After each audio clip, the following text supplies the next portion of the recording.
Hey there, this is Gabi from Bluebonnet Crafters, and these are quick start instructions to weave our new jewel. I call it quick start because this is a very short video, hopefully, for the people who are already familiar with weaving our hexagons. I say that because the jewels start exactly like the hexagons, the first part of the hexagons, and only the second part will change. But let's get started right away. All you need is a loom and a locker hook or crochet hook, and of course some yarn. Will be using Caron Simply Soft, which just photographs and works really well. So here we go. Let me zoom in a little bit.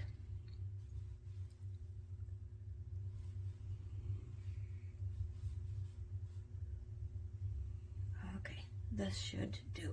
All right. To get started, you see that the loom has the same markings as the hexagon looms that you are already familiar with. You start at the pins that have the little line next to it, and you will weave in continuous strand weaving until you get to the corners that have the circle on it. Of course, there are only two corners, but for your convenience we have marked the other corners right here on the other side where the extension is. How do you hold this thing? Have your working hand, so this is the hand that has the hook in it, and the tip of the jewel together.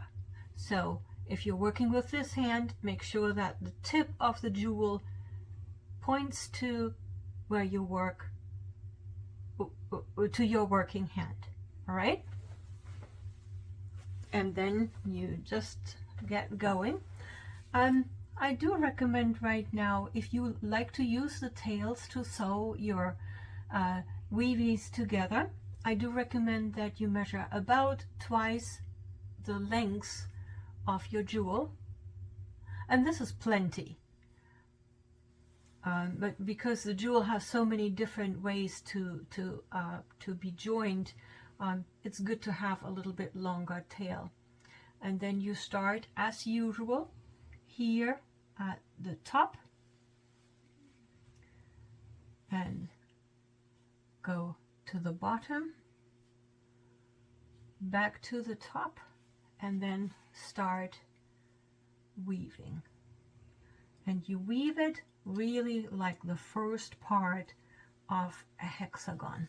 All right, so just keep going.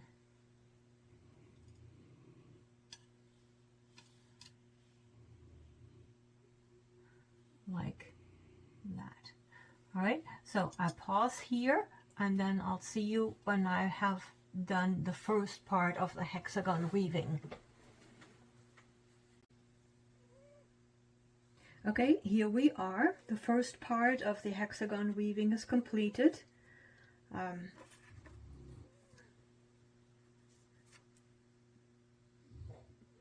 You know when you're done, when on this side you reach the corners, and on this side where the extension is, you reach the parts where the pins are marked with the circles. It looks a little bit longer than a usual hexagon. That's because, you know, it's a little bit stretched out here in preparation of the jewel. So if you take a look at this, so far we have been weaving in the rounds. All right, and now we will still continue strand weave, but it's going in U shapes. So if you are familiar with continuous strand weaving for triangles, that's the method that we will be using going forward. So basically you start here at the top, and then you go down around those pins, and the strand comes back up here, and you go around the next nail, and you fill in in U shapes the center of the weaving. All right, I'll show you how this goes.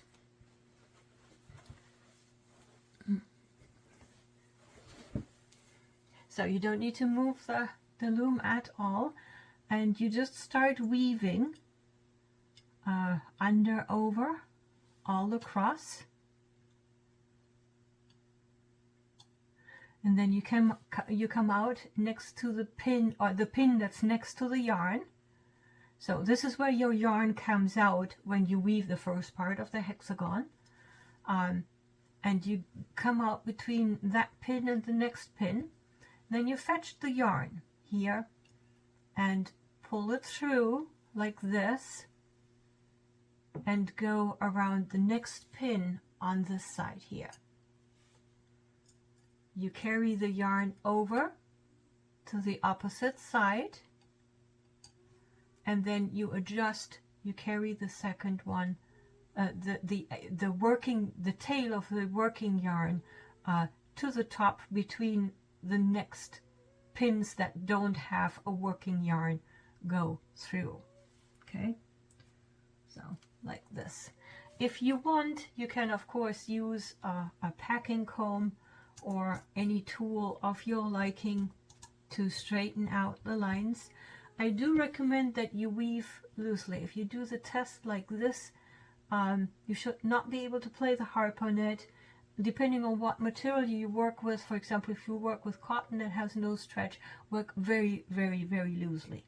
All right, so next row, yep, you guessed right, just weave under, over, all the way to this side, to the straight side. So from the tip to the straight side, and then you fetch the yarn, go between the next pin that does not have the working yarn yet. So here's the working yarn, and the next, let me just show you, here's the working yarn, and the next two pins, that's where you come through. So basically the working yarn goes around the next pin. All right, and then you fetch the yarn and pull it through over the next available pin right here, carry it over to the other side, and carry the yarn over to the other side. Straighten out, and there's your next U. And just to recap, you see, so here was the working yarn, and you pulled the yarn through, carried it over, and carried it over to the other side. Then you went around the next pin here, pulled it down, carried it over to the other side, and carried the yarn over. All right, so I will do the next few rows, and you can just watch me. So the first one is you weave from the tip to the straight edge. Next available, so here's the working yarn, and you come out the next space between after the next pin. Fetch the yarn, pull the yarn through, which weaves this side here, and you already see how it doubles. Go around the pin here, carry it over to the other pin, and bring the yarn end over to the next slot here, and straighten it out. And you know what? That's all there is to it. So basically this is like, if you are familiar with triangle weaving, or tri-loom weaving, you are already very familiar with this method. It's kind of, you weave on one side, carry over the second end to the other side, and then adjust the yarn, and there is your next U. All right, so before we have been, in the first part we have been weaving in the round, now we weave in U's, and you can already see here that not just that the space in the center gets smaller, but that at the same time we are also starting to fill in the triangle here at the bottom. Do you see this? Let me just pause here and show you this quickly.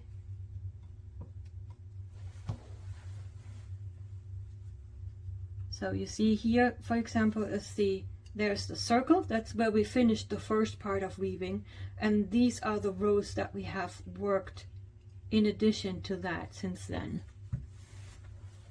All right, we'll just keep going, just a few more rows.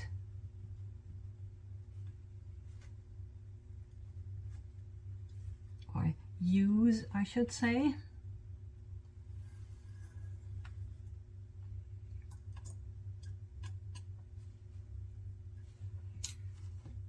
I think the biggest challenge on this part of weaving will be to not twist the yarn when you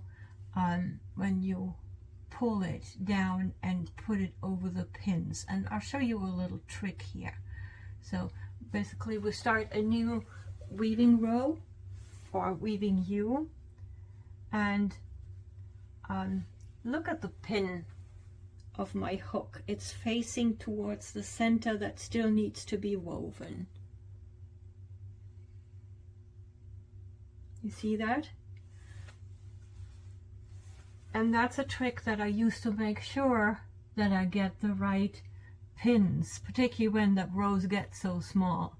So now I pull it through like this,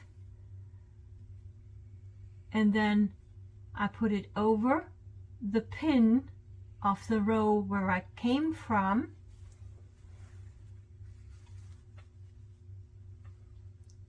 right here, and then I can take it and carry it over to the other side. And that you can see here how tight the rows get together, but that way you guarantee that or it helps it. There's no guarantee for anything in life. That helps with making sure that the yarn does not get twisted. And look at that, there's only one more U to weave.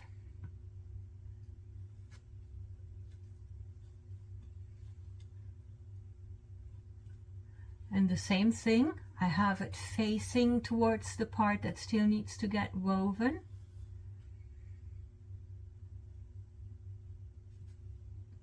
There, got a little bit stuck.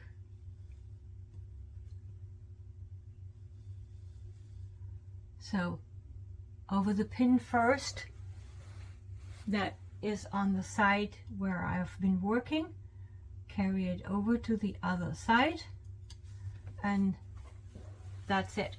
You know when you are done when all those nails here have yarn around them. And of course not just them, but basically you can go all around. Let me just see if I can show you this. You can go all around, and those pins have all yarn around it. The working yarn is ready to go around the last pin on the straight side. You really don't have to watch this, so this is more for your information. You really don't have to watch this because it's kind of, when you're done, you know it. Let me just grab a scissors.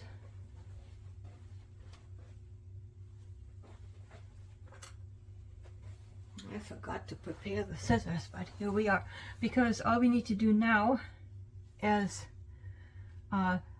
weave one more row here through the center to lock the weaving in, and a tail. Okay, so what I do, what works for me, and you can do whatever you want, all you really need is a little bit more than this. But what I started doing is I measure once around and go to the top of, to the end of this straight line, and that's where I cut it off. Sorry for the huge scissors. And that gives me enough yarn to weave the last row and have a good tail. And since I have a locker hook, I will now use the end that has the eye of the needle, thread my yarn, and now I turn my loom around, and you can even hold it and weave the last row. So all you need to do is go around the last pin that does not have any yarn on it, right here, and then weave between the last two rows. You can see how they are close together. You can split them apart a little bit if you want, but if you're in a hurry, you can just weave between those rows like this. And you can see here, so basically I go over under, which will split those two rows as I work. Again, and this will lock in your weaving. That's really all you need to do to, in quotes, secure your weaving. All right, see what it looks like? So just one row all across, and with the needle, and you pull the needle with the thread through.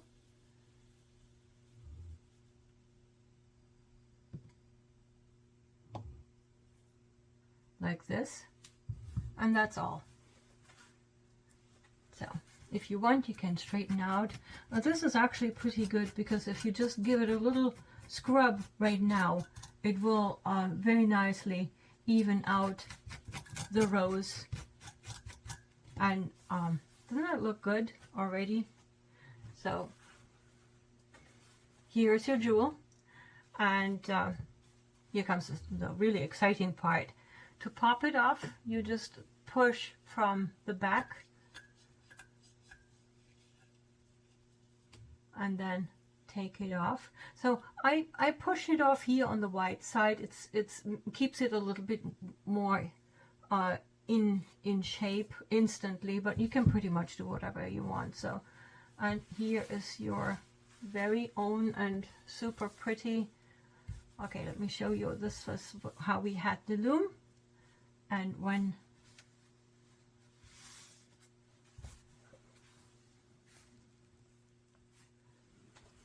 the jewel comes off the loom, it would be in the same position as this. And then you pretty much, if you take this away, here is your jewel ready to go. Make many, and then you can get started making projects. All right, have fun.